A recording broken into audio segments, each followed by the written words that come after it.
नमस्कार मेरे प्यारे साथियों, स्वागत करता हूँ आपका वर्ड पावर सेट 44 में।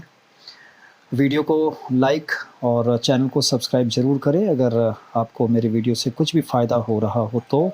और बिना देरी किए शुरू करते हैं हम आज के वीडियो को। हमारा पहला वर्ड है होरी। होरी, क्या ये हेरी है? नहीं, हेरी का मतलब बाल से भरा हुआ। हेरी, बाल से भरा, ये है होरी, HOARY। लेकिन बाल्स के साथ अगर इसका रिलेशन जोड़ दें तो आपको शायद आसानी हो जाएगी।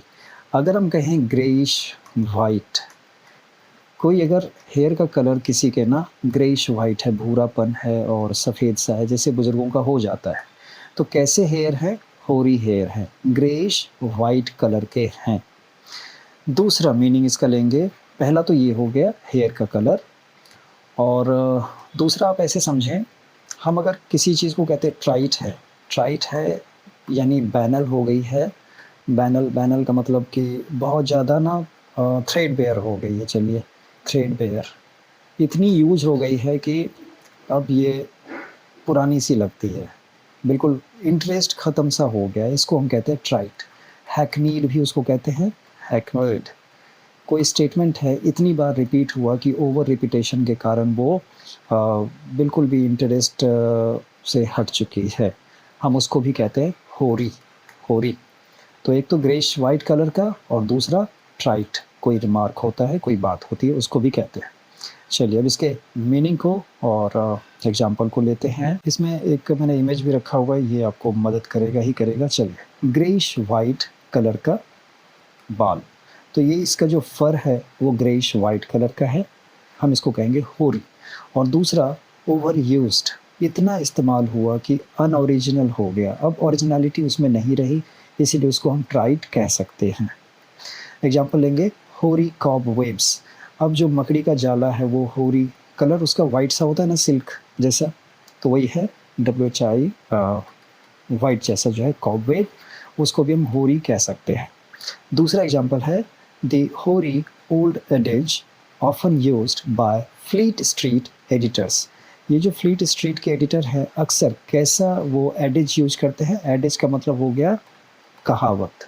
हम जो इडियम्स जो पढ़ते हैं ना, इडियम्स हम उसको कह सकते हैं एडेज कहते हैं, मैगजिम भी कहते हैं उसको, मैगजिम, या सेइंग्स भी कह सकते हैं, सेइंग, या एक और भी वर्ड है प्रोवर्ब, नॉर्मल हम इसको कहते हैं प्रोवर्ब। तो ये है एडेज। चलिए, मेरे ख्याल से इतना काफ़ी होगा, हम दूसरे वर्ड पे जंप करेंगे। दूसरा वर्ड हमारे पास है गॉश। एक तो होता है गॉश, गॉश। गॉश हम कब कहते हैं? जैसे हम शॉक्ड रह गए, तो शॉक को बताने के लिए, या आप अस्टॉनिश्ड रह गए, एस्टॉनिश्ड, तो वहाँ पर भी आप बताते हैं। या आप बहुत ज़्यादा सैडनेस फील कर रहे हैं, जैसे ओ माई गॉड कहते हैं ना, उस सेंस में हम एक तो गॉश लगाते हैं। लेकिन ये है GAUCHE, गॉश। गॉश क्या होता है? गॉक। हम एक गॉक वर्ड कहाँ पे यूज़ करते हैं? जब कोई चीज़ ऑकवर्ड सी होती है, ऑकवर्ड, भद्दा। अब मान लेते हैं कि आप 20 साल के हैं, लेकिन आप सोशली सोशली ऐसे रहते हैं ना कि आप भद्दे तरीके से, ना तो आप में ड्रेसिंग सेंस है, ना तो आपके चलने बोलने का ढंग अच्छा है, तो आप सोसाइटी के लिए ऑकवर्ड से हो जाते हैं। ऐसे में ऐसे आदमी को कहा जाता है वो गॉश है, यानी सोशली उसका बिहेवियर अनएक्सेप्टेबल है या ऑकवर्ड है। अनएक्सेप्टेबल से ज़्यादा ऑकवर्डनेस की तरफ हम ज़्यादा ध्यान देंगे। चलिए, इसके मीनिंग और एग्जांपल को लेते हैं। मीनिंग कह रहा है unsophisticated and socially awkward. Unsophisticated है, जो सोफिस्टिकेटेड होते हैं, सोफिस्टिकेटेड लोग कैसे होते हैं? बिल्कुल फॉप की तरह रहेंगे। फॉप मीन्स अपने ड्रेसिंग को अच्छे से मेंटेन करेंगे और ठीक ढंग से बर्ताव करेंगे, गुड्डी गुड्डी रहेंगे, सोशल रहेंगे, मीन्स सोशल जो वो गैदरिंग करना पसंद करेंगे। अब एग्जांपल लेते हैं, अ शाय एंड गॉश टीनेजर। वो शाय है, शर्मीला है, तो वो ज़्यादा घुलेगा मिलेगा नहीं, तो ऐसा टीनेजर कैसा लगेगा? गॉश, वो गॉश कहलाएगा, सोशली ऑकवर्ड कहलाएगा। अगले शब्द पे आएंगे, डेक्स्ट्रल। डेक्स्ट्रल के साथ ना, ये सबसे पहले मैंने 2 एरो दे दिया है, एक लेफ़्ट की तरफ गया और दूसरा गया राइट की तरफ। वर्सो एंड रेक्टो लिखना पड़ेगा मुझे, वर्सो एंड रेक्टो। ये राइट का है और वर्सो हो गया लेफ़्ट का। तो वर्सो लेफ़्ट पन्ना, रेक्टो राइट का पन्ना। ठीक उसी तरीके से लेफ़्ट की तरफ जब डायरेक्शन है किसी चीज़ के ग्रोथ की या जाने की, तो हम उसको कहते हैं सिनिस्ट्रल, सिनिस्ट्रल। और जो राइट की तरफ जाता है उस डायरेक्शन को हम कहते हैं डेक्स्ट्रल। और ये डेक्स्ट्रल बड़े अच्छे ढंग से आपको समझ में आ जाएगा। आप एक वर्ड पे ध्यान देंगे ना, डेक्सटेरस हम जानते हैं ना, डेक्सटेरस। आप में डेक्सटेरिटी है, यानी निपुणता है, डेक्सटेरिटी। तो आप एम्बी डेक्स्ट्रस भी आपने सुना होगा। तो डेक्सटेरस है आप, तो आप निपुण हैं, निपुण हैं। अक्सर निपुणता जो है राइट हैंडेड वाले लोगों को कहा जाता है, अच्छा माना जाता है। और इसको जो लेफ्टी होते हैं उनको अच्छा नहीं माना जाता है। तो डेक्स्ट्रल का मतलब हो गया राइट हैंड की तरफ, राइट हैंडेड, और सिनिस्ट्रल लेफ्ट की तरफ। साथ के साथ वर्सो एंड रेक्टो को भी ध्यान रखेंगे। अब आते हैं हम डेक्स्ट्रल के मीनिंग को समझेंगे। और एक अच्छा ये इमेज भी आपको काम आएगा, अभी देखते हैं। ये अगर गौर करें, ये जो शेल है ये किधर डेवलप कर रहा है, इस तरफ जाएगा। ये जो है ना ऐसे करके जाएगा इस तरफ। तो ये क्या हुआ, एंटी क्लॉकवाइज जा रहा है ना, यानी लेफ्ट की तरफ इसका डायरेक्शन हो गया इस वाले का। और इस वाले को देखेंगे, इसका ग्रोथ किधर होगा, ऐसे करके जा रहा है ये। तो इसका ग्रोथ हो गया राइट की तरफ, इसीलिए ये कहलाएगा डेक्स्ट्रल ग्रोथ और ये कहला जाएगा सिनिस्ट्रल ग्रोथ। तो एक साथ दोनों वर्ड को आपको ध्यान में रखना चाहिए। अब इसके मीनिंग को लेंगे, ऑफ या ऑन द राइट साइड और द राइट हैंड। तो ये राइट हैंड की तरफ जा रहा है, ये डेक्स्ट्रल ग्रोथ है। इसका मीनिंग हो गया। अब एग्जांपल को लेते हैं। Most gastropod shells, gastropod shells कुल मिला के गैस्ट्रोपोड का मतलब यही जो स्नेल वगैरह होते हैं ना, घोंघा जिसको कहते हैं, हम उन्हीं को गैस्ट्रोपोड कहते हैं, जिनके पेट से ही पैर निकलता है। कुल मिला के अर्थ ये है, गैस्ट्रो मीन्स पेट हो गया और पॉड मीन्स पैर हो गया। आर डेक्स्ट्रल, आर डेक्स्ट्रल है ना, इस तरीके से मोस्ट बोल रहा है, ऐसा नहीं कि सबके सब नहीं बोल रहे, मोस्ट डेक्स्ट्रल होते हैं। Meaning they coil in a right handed या क्लॉकवाइज डायरेक्शन। डन है डेक्स्ट्रल। सिनिस्ट्रल साथ में याद रखेंगे। चलिए अगले वर्ड को लेंगे, विगरस। विगरस में मदर वर्ड क्या है, विगर है, विगर, VIGOR भी कभी कभी लिख सकते हैं। तो विगर का मतलब होता है जोश, जोश, जोश का मतलब एनर्जी, यस एनर्जी। तो आप में एनर्जी है तो कहने का मतलब आप में विगर है। तो आप कैसे कहलाएंगे फिर, आपको क्या कहा जाएगा, आप तो विगरस हैं, यानी हिस्ट पुष्ट, ताकतवर, जोशीले, इस तरीके से, यंग। तो वही मीनिंग इसका हो जाएगा। अब इसके मीनिंग और एग्जाम्पल को लेते हैं। चलिए, strong, healthy and full of energy, तो विगरस कहलाएगा। मीनिंग अच्छा एग्जाम्पल है, a tall, vigorous and muscular man. तो ये आदमी कैसा है, लंबा, तगड़ा और जोश से भरा हुआ, और मसल्स भी इसके हैं। तो ये है विगरस आदमी। अगला वर्ड है हमारे पास रिट्रैक्टेबल। रिट्रैक्टेबल में हम ऐसे समझे, एक वर्ड हमारे पास है ट्रैक्टर। ट्रैक्टर, क्यों ट्रैक्टर बोल रहा हूँ, क्योंकि इसमें ट्रैक्ट है ना, TRACT। ट्रैक्टर क्या करती है, ट्रैक्टर जो है खेत में इस तरह करके नाला सा बन जाता है ना, जब वो खेत की जुताई करती है, तो नाला जो बन रहा है तो उसमें आप पेड़ बो दें और पानी जब डालेंगे, पानी पटाएंगे तो उसमें पानी ठहर सकती है, तो ये ट्रैक्ट कहलाता है। अब ट्रैक्टर, उसने नाला बना दिया, हम उस खेत को क्या कहेंगे जो आसानी से जोता जा सकता है, हम कहेंगे वो ट्रैक्टेबल लैंड है। लेकिन उस खेत को क्या कहेंगे जो पथरीला है, पत्थर ज़्यादा है उसमें, तो हम कहेंगे वो ट्रैक्टेबल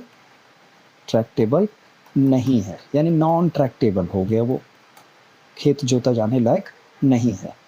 अब आते हैं रिट्रैक्टेबल।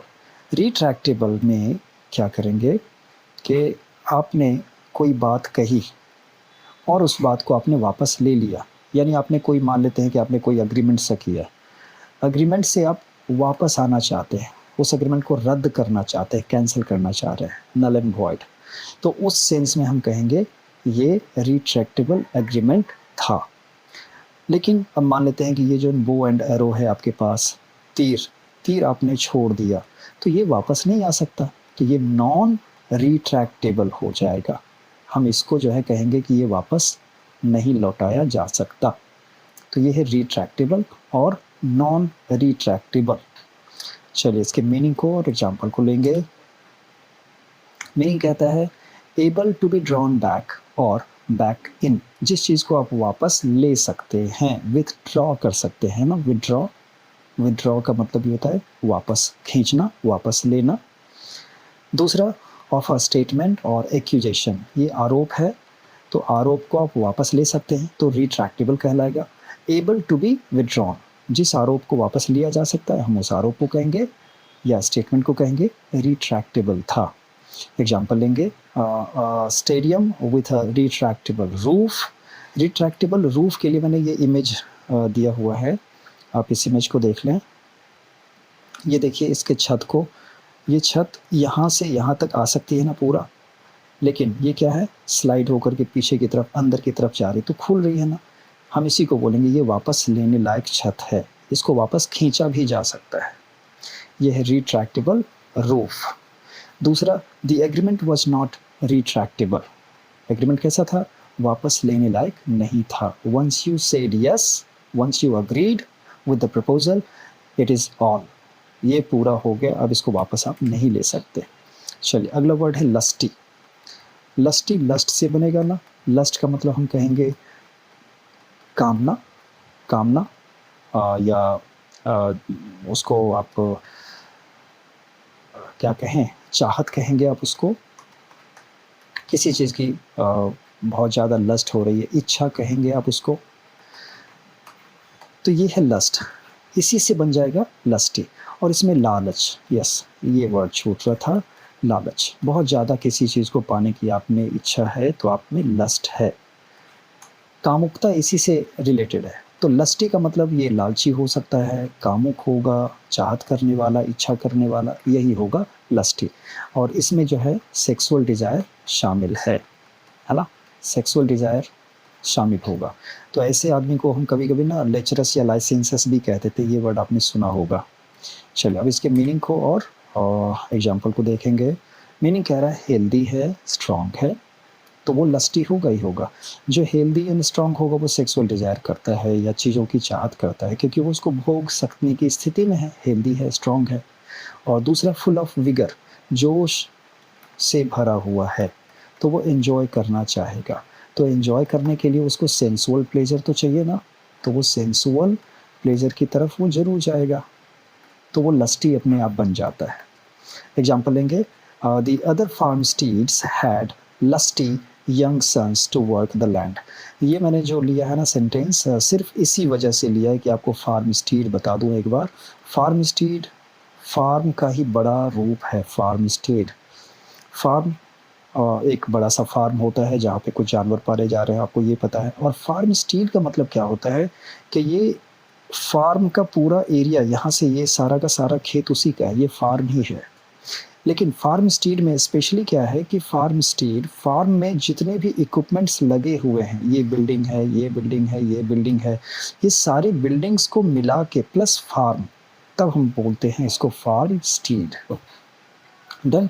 तो ये सेंटेंस आपको एक फार्म स्टीड वर्ड के लिए भी हो गया कि दूसरे फार्म स्टेट्स में लस्टी यंग सन्स थे, अपनी मातृभूमि को, लैंड को के ऊपर वर्क करने के लिए, मेहनत करने के लिए उसके पास योग्य सुपुत्र थे, ये कहना चाह रहा है। चलिए आखिर में मन की बात, ये वीडियो का आखिरी था, और मन की बात ये है कि greatest fall is uprise of I, मैं भाव का उठना ही सबसे बड़ा गिरना है। एंड वाइस वर्सा क्या है, the greatest अपराइज is the fall of it, और सबसे बड़ा उत्थान तभी होगा जब हम कहें कि मैं को गिरा दे। तो मैं का उठना खुद का गिरना, और मैं का गिरना खुद का उठना है।